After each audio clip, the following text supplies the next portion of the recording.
when we look at that for the Virgin Valley Water District, this is the 2012 billing year, well, not billing year, I'm sorry, calendar year. So from January to December 2012 on the x-axis, on the y-axis, we see use in thousands of gallons. So the winter usage or indoor usage is right at 6,000 gallons roughly, average, between those the three winter months, January, February, and December. When we look at the peak usage rate, May or June, July, August, typically we're right around 16,000 gallons. As we sat down and talked with staff, that was a little bit concerning because that's a very low number from what I've typically seen and what they've typically seen. And so what we did, we looked at a couple of observations. First, I've already mentioned indoor usage is right around 6,000 gallons per month. But the peak usage, we suspect, and some of our local neighbors have the same problem, we have significant seasonal outmigration during the summer months. The snowbirds, per se, second homeowners, that once they leave, that artificially reduces our peak usage.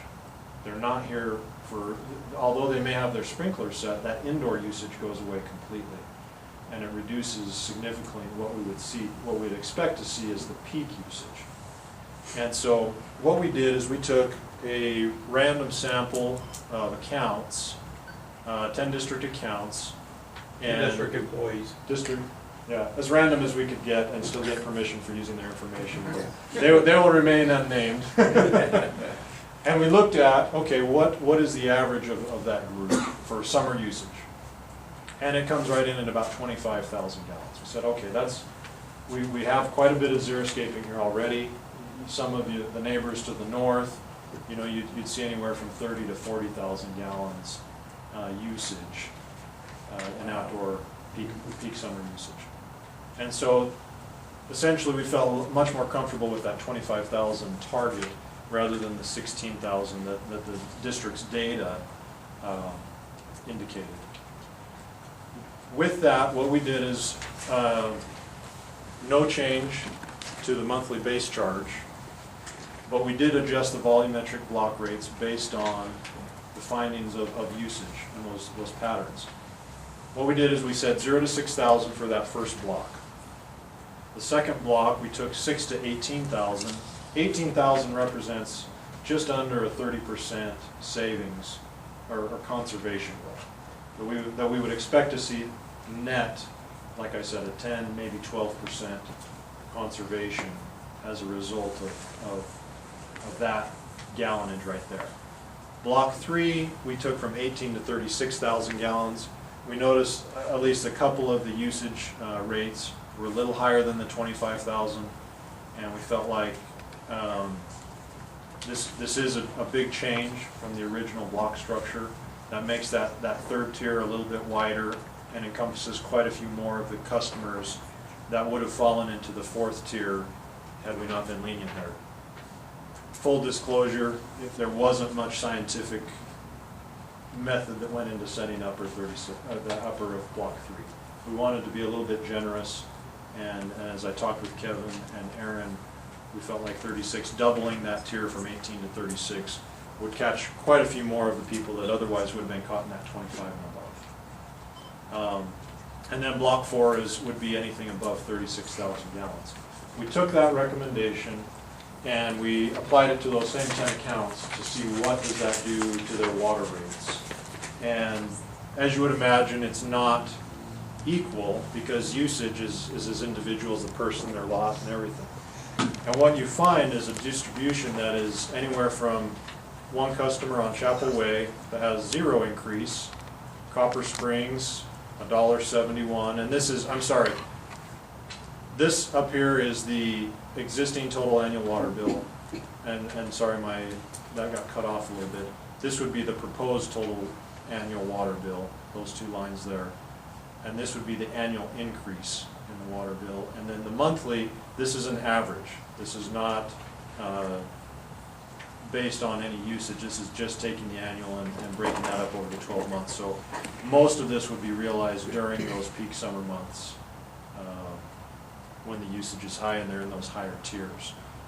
So you got anywhere from $0, $1, $2.89, you know, to someone who is regularly in the upper tier and may see as much as $15 a month increase, or $182 over years. You can see the difference in each of those, what the changes in those bills would be.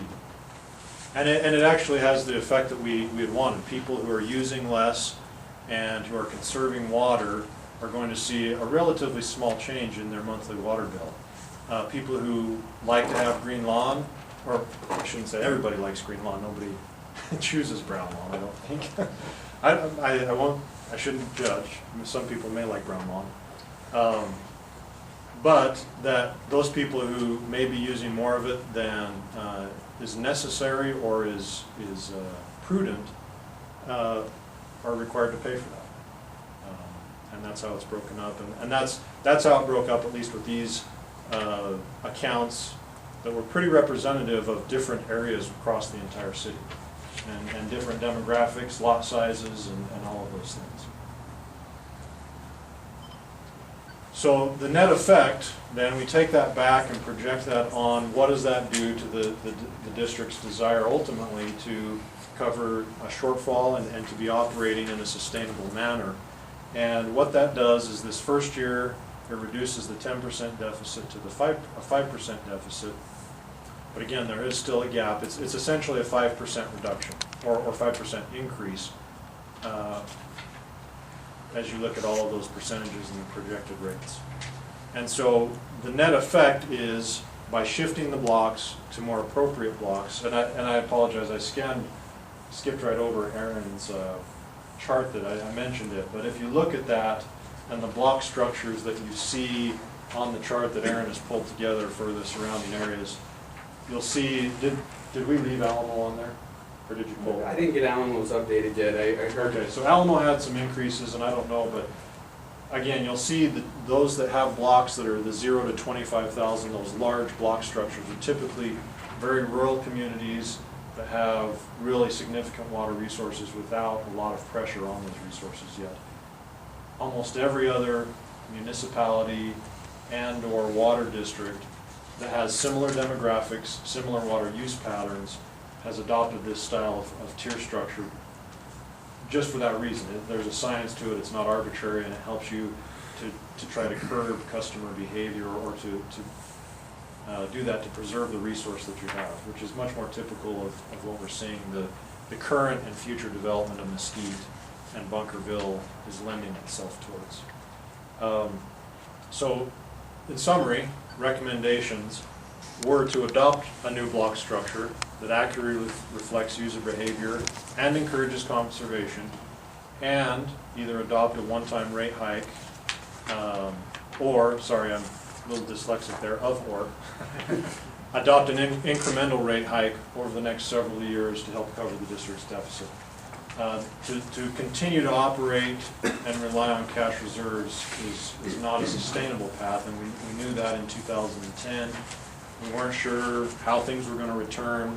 Even at that time, I think we had a hard time convincing board members that 2.3% wasn't terribly pessimistic and that we weren't doomsdayers. But the reality is that growth has actually come in less than that. Sales have remained flat, and we've seen some conservation from the rate hike, and we need to see some additional revenues in order to be able to cover, to make it sustainable for the district's ongoing maintenance needs, as well as preparing for some of the capital projects in the future.